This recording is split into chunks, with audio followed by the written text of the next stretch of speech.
Hello students, welcome to our channel. So আজি আমি discuss কৰিম class 12 relation and function chapter 2 এইটো chapter তোমালোকে ক্লাস 11 টো পাই আহিছা সো তোমালোকৰ অলপ হলো আইডিয়া আছে তোমালোকে ইয়াত কি ধৰণৰ বস্তু শিকিবলৈ পাবা ৰাইট চেপ্টাৰটো ষ্টাৰ্ট কৰাৰ আগতে এটা কথা কৈ লওঁ চেপ্টাৰটো যদি তোমালোকে ধৰিব পাৰা তেন্তে বহুত ইজি হয় আৰু যদি ক'বাত অলপ তোমালোক কনসেপ্ট নাই বা ক'বাত কিবা বস্তু যদি মিস কৰি গৈছা তেতিয়া কিন্তু চেপ্টাৰটো বহুত টান যেন লাগিব তোমালোকৰ বোৰ্ড এক্সামৰ পইণ্ট অফ ভিউৰ পৰা এইটো এটা বহুত ইম্পৰ্টেন্ট চেপ্টাৰ হয় কিন্তু বেছিভাগ ষ্টুডেণ্টে এইটো চেপ্টাৰ পঢ়িবলৈ বহুত টান পায় কাৰণ চেপ্টাৰটো হৈছে একদম পিয়ৰ ফৰ্ম অফ মেথমেটিক্স সো বহুত ষ্টুডেণ্টে চেপ্টাৰটো স্কিপে কৰি দিয়ে সেইকাৰণে মই তোমালোকক ৰিকুৱেষ্ট কৰিব বিচাৰোঁ ভিডিঅ'টো চাওঁতে অলপ এটেণ্টিভলি চাবা কি মই কৈ গৈছোঁ অলপ কেচ কৰিব ট্ৰাই কৰিবা আৰু ফ'কাছ কৰাচোন মই কি কৈ আছোঁ ৰাইট সো সিলেবাসৰ পাৰ্টটো টাচ কৰাৰ আগতে মই প্ৰিভিয়াছলি আমি যি ৰিলেশ্যন এণ্ড ফাংচনত পঢ়ি আহিছোঁ ৰিলেশ্যনৰ বিষয়ে তাৰে অলপ গ্লিম্পছ দিব বিচাৰিছোঁ তোমালোকক so relation and function start কৰাৰ আগতে আমি ক্লাছ 11ত সেটৰ বিষয়ে পঢ়িছিলোঁ ৰাইট সেট মানে কি আছিলে এটা ওয়েল ডিফাইন্ড কালেকশ্যন অফ অবজেক্টছকে আমি সেট বুলি কৈছিলোঁ ৰাইট নেক্সট আমি পঢ়িছিলোঁ কাৰ্টেছিয়ান প্ৰডাক্টৰ বিষয়ে কিন্তু কাৰ্টেছিয়ান প্ৰডাক্ট লিখিবলৈ হ'লে আমি অৰ্ডাৰ পেয়াৰ কাককৈ জানিব লাগিব ৰাইট সো মই জাষ্ট ডেফিনেশ্যনটো দি দিছোঁ অৰ্ডাৰ পেয়াৰ কাককৈ তোমালোকে জানা যদিও মই এবাৰ কৈ দিছোঁ if A and B are two non empty sets যদি এ আৰু বি দুটা নন এমটি হ'ব লাগিব তেতিয়া A, B is called an ordered pair where A belongs to capital A and small b belongs to capital B. A আৰু B আমি ordered pair কেতিয়া কম যেতিয়া A belongs to capital A and B belongs to capital B হ'ব where capital A and B are two non-empty sets right suppose আমি এটা set লৈছো A আৰু তাৰ এলিমেন্ট হৈছে 1 আৰু 2 আৰু এটা সেট লৈছো B যাৰ এলিমেন্ট হৈছে 3 আৰু 4 ৰাইট যদি আমি ইয়াক কাৰ্টেছিয়ান প্ৰডাক্ট উলিয়াও আমি কাৰ্টেছিয়ান প্ৰডাক্ট কেনেকৈ উলিয়াও 1ক এবাৰ 3 লগত লিখো আকৌ 1ক এবাৰ 4 লগত লিখো ৰাইট 2ক এবাৰ 3 লগত লিখো 2ক এবাৰ 4 লগত লিখো right so A cross B Cartesian product is equal to 1, 3, 1, 4, 2, 3, 2, 4. এইখিনি আমি আগতে পঢ়ি আহিছো ৰাইট এতিয়া ৰিলেশ্যন কাক কয় আমি ৰিলেশ্যন কাক কয় আমি ক্লাছ 11 ত পঢ়িলো তথাপি এবাৰ কৈ দিছো let A be a non-empty set then a relation from A to itself that is a subset of A cross A is called a relation on a set A. Suppose এটা relation R লৈছো which is equal to 1, 1, 2, 1, 3, 1. Suppose এটা ধৰি লৈছো on a set A equal to 1, 2, 3. A setত তিনটা element আছে 1, 2, 3 আৰু R is a relation on set A বুলি আমি তেতিয়াহে ক'ব পাৰিম যদি R is a subset of A cross A তাৰ মানে R ৰিলেশ্যনটোৰ প্ৰত্যেকটো এলিমেন্টে A cross A থাকিবই লাগিব যদি থাকে তেনেহলে আমি ৰিলেশ্যনটো এক্সিষ্ট কৰে বা ৰিলেশ্যনটো আমি ডিফাইন কৰিব পাৰিম on a set A আৰু যদি R is not a subset of A cross A হৈ যায় তেনেহলে ৰিলেশ্যনটো এক্সিষ্ট নকৰিব on the set A so relation কাককৈ মই ডেফিনেশ্যনটো বুজাবলে এক্সাম্পল এটা দেখুৱাই দিছো suppose A is equal to 1, 2 B is equal to 3, 4 right suppose R এটা relation হয় such that B is equal to A plus 2 আমি A, B তেতিয়াহে লিখিব পাৰিম যেতিয়া B is equal to A plus 2 হ'ব এটা চাওঁচোন আমি আমাৰ 8 এলিমেন্ট কি কি আছিলে 1, 2 প্লাছ আমি ইয়াত এটা বস্তু ক'বলৈ পাহৰিছোঁ small a belongs to capital A and small b belongs to capital B হ'ব লাগিব এতিয়া চোৱা capital A কি এলিমেন্ট আছিলে 1 আৰু 2 so আমি a ঠাই যদি 1 পুট কৰো তেতিয়া b ইকুৱেল টু কি পাম 1 plus 2 is equal to 3 similarly যদি a ঠাই 2 পুট কৰো তেন্তে b is equal to 2 plus 2 is equal to 4 right so আমি যদি arrow diagram of notation কৰো তেন্তে এনেকৈ হ'ব 1 3 লগত ৰিলেট কৰিছে 2 4 লগত ৰিলেট কৰিছে right so our relation to element হ'ব 1 3 2 4 right এটা চাওচোন আমি previously a cross b এটা উলিয়াই থৈছো ইয়াত right a cross b ত আমি কি এলিমেন্ট পাইছিলো 1 3 1 4 2 3 2 4 আৰু ইয়াত r is equal to কি বুলি পাইছো 1 3 2 4 ইয়াত চোৱাচোন 1 3 আছে নে আৰু 2 4 আছে নে right তেন্তে আমি কি পাইছো r is a subset of a cross b তাৰ মানে কি হৈছে r এটা relation from a to b define কৰিব পাৰিম right next আমি শিকিছিলো এটা ৰিলেচনৰ পৰা আমি ডোমেইন ৰেঞ্জ আৰু কোডোমেইন কেনেকৈ উলিয়াব পাৰি right so ডোমেইন মানে কি আছিল ৰিলেচনৰ প্ৰত্যেকটো অৰ্ডাৰ পেয়াৰৰ ফাৰ্স্ট এলিমেন্টটোকে যদি আমি সেট হিচাপে লিখো তাক কোৱা হ'ব domain of the relation right similarly যদি ৰেঞ্জ উলিয়াবলৈ হয় প্ৰত্যেকটো অৰ্ডাৰ পেয়াৰৰ সেকেন্ড এলিমেন্টটোকে যদি আমি সেটত লিখো তেনেহলে তাক কোৱা হ'ব ৰেঞ্জ right আৰু যদি এটা সেট A আৰু এটা সেট B are এটা relation from A to B যদি হয় তেন্তে B সেটত থকা প্ৰত্যেকটো এলিমেন্টে হ'ব কোডোমেইন right so এইখিনি কথা আমি previously আমি গম পাই আহিছো এটা লাহেকে আমি চ্যাপ্টাৰটোৰ ভিতৰত সোমাই যাম so এটা ইনভাৰ্স অন এ ৰিলেচন কাক কোৱা হয় আমি হেতু চাম right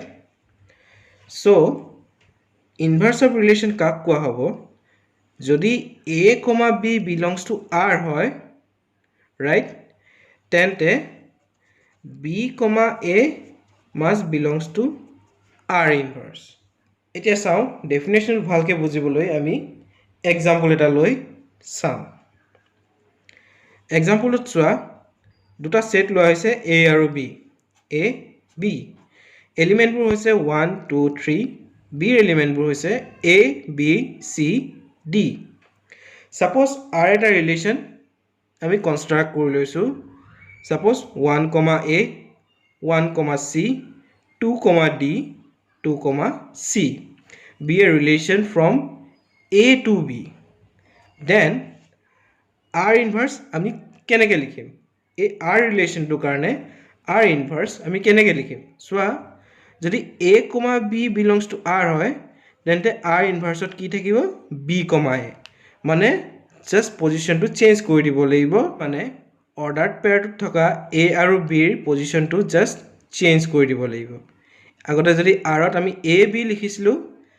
r inverse ৰ কাৰণে আমি b a লিখিব লাগিব ৰাইট সোৱাচোন এতিয়া r ৰিলেচনটোত ফাৰ্স্ট অৰ্ডাৰড পেয়াৰটো আছিল 1 a r inverse ত আমি কি লিখি দিলো a, 1 next ordered pair to soa asle ki 1 c ami ki likhio c 1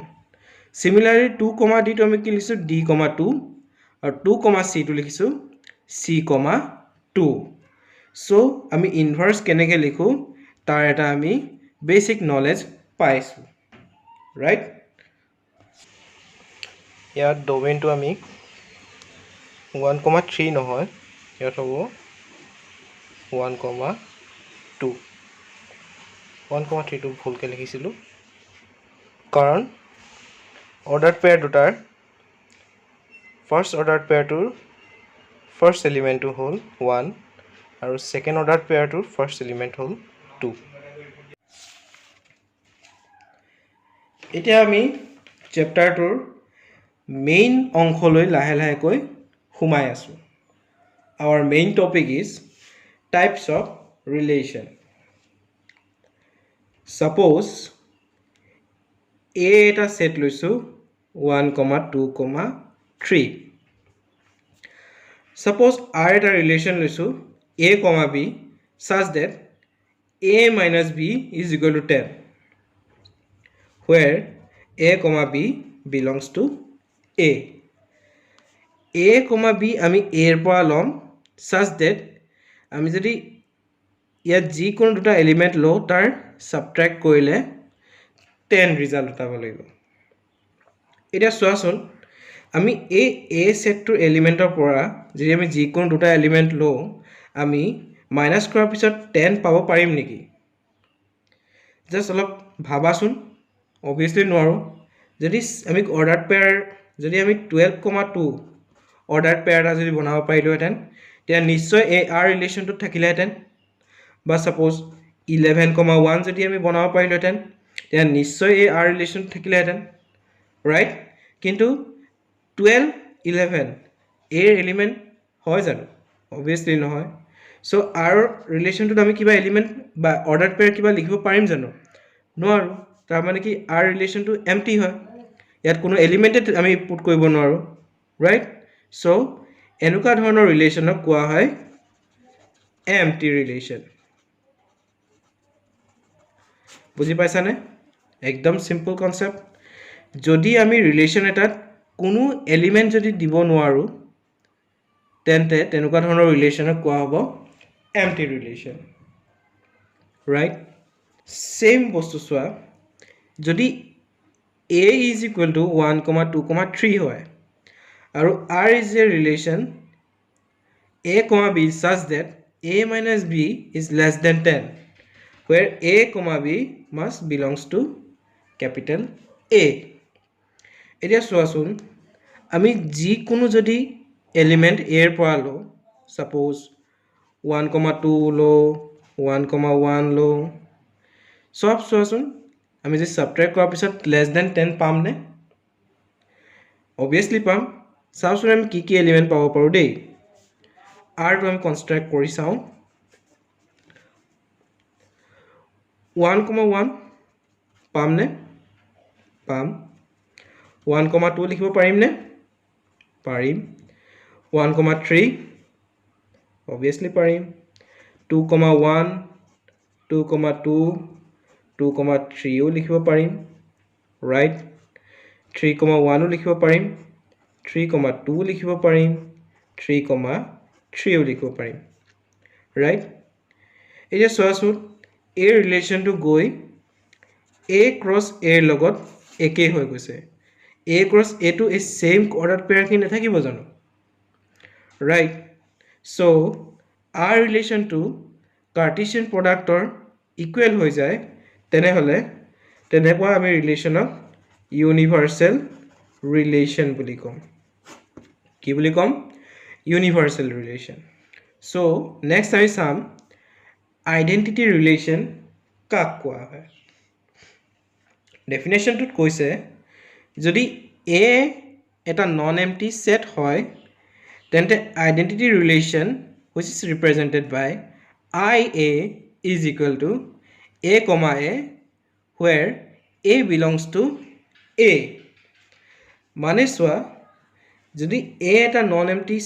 set হয় suppose a is equal to 1 2 যদি হয় তেন্তে এই সেটটোৰ কাৰণে আইডেন্টিটি ৰিলেশন হ'ব 1 1 and 2 2 এই সেটটোত কিন্তু ইয়াতকে বেছি এলিমেন্ট বা অৰ্ডাৰ পেয়াৰ থাকিব নোৱাৰিব সো আইডেন্টিটি ৰিলেশন বুজিবলৈ আমি এক্সাম্পল কেইটামান চাওঁ let a is equal to 1 2 3 then যদি r1 টা ৰিলেশন is equal to 1 1 2 2 3 3 হয় তেন্তে r1 is the identity relation right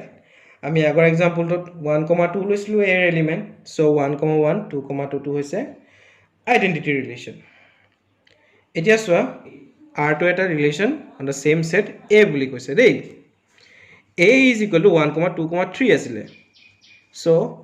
R2ত চোৱাচোন 1,1 2,2 আছে but 3,3 is not an element of R2 right so R2 is not called an identity relation so যদি identity relation হ'বলৈ হয় ইয়াত 3,3 টো থাকিবই লাগিব কাৰণ 3 টো A এলিমেন্ট হয় so R2 ত 3,3 থাকিবই লাগিব আমাৰ ডেফিনেশ্যনটো কি কৈছিলে আকৌ এবাৰ দেখুৱাই দিছো যদি A এটা নন এম্পটি সেট হয় আৰু small a belongs to A তেন্তে I8 A, A থাকিবই লাগিব right বুজি পাইছানে মই কি কৈছো নেক্সট এক্সাম্পলটো চাওঁ R3 এটা ৰিলেশ্যন কৈছে 1,1 2,2 3,3 1,3 কিন্তু R3 ত চোৱা 1,1 আছে 2,2 আছে 3,3 আছে কিন্তু লগতে 1,3 আছে এতিয়া আমি কি বুলি কম ইয়াক আইডেন্টিটি কম নে নকম ডেফিনেশ্যনটো আছিলে যদি A belongs to capital A হয় তেন্তে হে আইডেন্টিটি ৰিলেশ্যন কেতিয়াহে কোৱা হ'ব যদি তাত A, A থাকিব ইয়াত চোৱা A,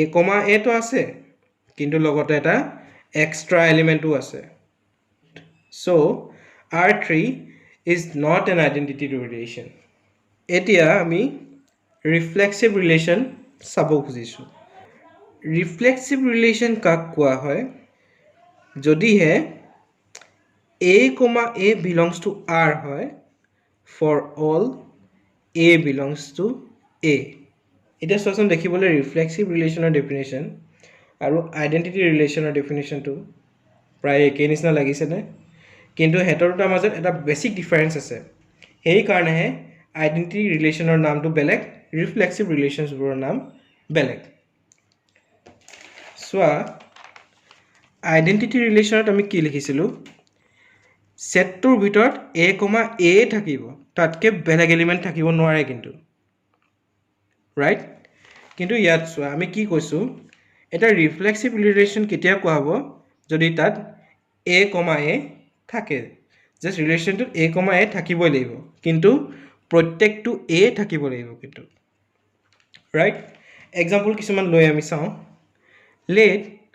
A is equal to 1,2,3 এতিয়া চোৱা R1 is equal to কি দিয়া আছে suppose R1 is a relation on the set A yet R1 কি দিয়া আছে 1,1 2,2 3,3 1,3 2,1 so definition to যদি আমি গুৰুত্ব দি চাওঁ ইয়াত কৈছে R reflexive কেতিয়া ক'ব যেতিয়া A, A R ত থাকিব জাস্ট আমি হিমানটোৱে চাব লাগে ইয়াত চোৱা 1 2 3 আছিলে so obviously 1,1 2,2 3,3 থাকিবই লাগিব ইয়াত চোৱা 1,1 আছে 2,2 আছে 3,3 আছে কিন্তু ইয়াত এক্সট্ৰা এলিমেন্ট দুটাও আছে 1,3 2,1 ইয়াতে আছে তোমাৰ আইডেন্টিটি ৰিলেশ্যন আৰু ৰিফ্লেক্সিভ ৰিলেশ্যনৰ মাজত বেসিক্স আৰু মেইন ডিফাৰেন্সটো ৰিফ্লেক্সিভ ৰিলেশ্যনত কি হয় তোমালোকে A, A ৰ লগতো বেলেগ এলিমেন্টটো যদি থাকে সেটটোৰ ভিতৰত তেন্তে আমাৰ আপত্তি নাই আমি R1 ক ৰিফ্লেক্সিভ ৰিলেশ্যন বুলি কৈ দিম ক্লিয়াৰ হৈছে নে কিন্তু A, A R ত থাকিবই লাগিব where A belongs to capital A যদি এটো চাব দিলে হেতেন তোমালোকক R1 আইডেন্টিটি ৰিলেশ্যন হয় নে তেতিয়া আমি ক'লো হেতেন R1 আইডেন্টিটি ৰিলেশ্যন নহয় ৰাইট এতিয়া R2 ৰিলেশ্যনটো চাওঁ R2 ত কি কোৱা আছে 1,1 3,3 2,1 3,2 চোৱাচোন ইয়াত 1,1 আছে 3,3 আছে কিন্তু 2, 2 doesn't belongs to R2, right? So 2, 2 যেহেতু R2 নাই, but 2 is an element of A. So R2 to reflexive নহব। যেহেতু 2, 2 নাই তেন্তে ই আইডেন্টিটিও নহব, কাৰণ আইডেন্টিটিত 1, 1, 2, 2 আৰু 3, 3 থাকিলেই আমি তাক আইডেন্টিটি বুলি কম। নেক্সট R3 টোত কি কৈছে? R3 is a relation on the set A which is equal to 1, 1, 2, 2, 3, 3. ইয়াত চোৱা 1, 1 আছে, 2, 2 আছে, 3, 3 আছে। ৰিফ্লেক্সিভ কেতিয়া কম? যেতিয়া A, A Rত থাকিব। সো এই সেটটোত কি এলিমেন্ট আছিলে? 1, 2, 3। আমি লিখিছোঁ নে ইয়াত 1, 1, 2, 2, 3, 3। সো এইটো ৰিফ্লেক্সিভ হ'ব। আমি বেলেগ এলিমেন্ট আছে নে নাই হেতুলৈ আমাৰ লুক আফটাৰ নহয়। থাকক নাথাকক একো কেছ নাই, just A, A belongs to R হ'ব লাগিব, ৰাইট? তেতিয়া আমি ৰিলেশ্যনটোক ৰিফ্লেক্সিভ বুলি কওঁ। এতিয়া চোৱা 1, 1, 2, 2, 3, 3 এইটো আইডেন্টিটি ৰিলেশ্যন হয়নে? য়েছ, এইটো আইডেন্টিটি ৰিলেশ্যন হয়। আৰু আইডেন্টিটি ৰিলেশ্যন কেতিয়া ক'ম? যেতিয়া অনলি 1, 1, 2, 2 আৰু 3, 3 থাকিব, তেতিয়াহে আমি আইডেন্টিটি ৰিলেশ্যন ক'ম। সো বস্তুবোৰ ক্লিয়াৰ হৈছে বুলি ভাবিছোঁ। সো ভিডিঅ'টো অলপ দীঘল হৈ গৈছে, সেইকাৰণে মই ইয়াৰ পিছৰ ৰিলেশ্যনখিনি পাৰ্ট 2ত বুজাম। সো তোমালোকে আপ টু ৰিফ্লেক্সিভ ৰিলেশ্যন মই কি বুজালোঁ অলপ ভালকৈ এবাৰ বুজিব ট্ৰাই কৰা। যদি ক'ৰবাত কিবা ডাউট আছে তোমালোকে ভিডিঅ'টো আকৌ বেক কৰি আকৌ এবাৰ চোৱা, নিশ্চয় ডাউট ক্লিয়াৰ হ'ব, কাৰণ মই একদম চিম্পলেষ্ট ৱেত তোমালোকক বুজাব চেষ্টা কৰিলোঁ। সো ভিডিঅ'টো ভাল পালে লাইক কৰিবা, ফ্ৰেণ্ডছৰ মাজত শ্বেয়াৰ কৰি দিবা আৰু চেনেলটো ছাবস্ক্ৰাইব কৰি দিবা। Thank U.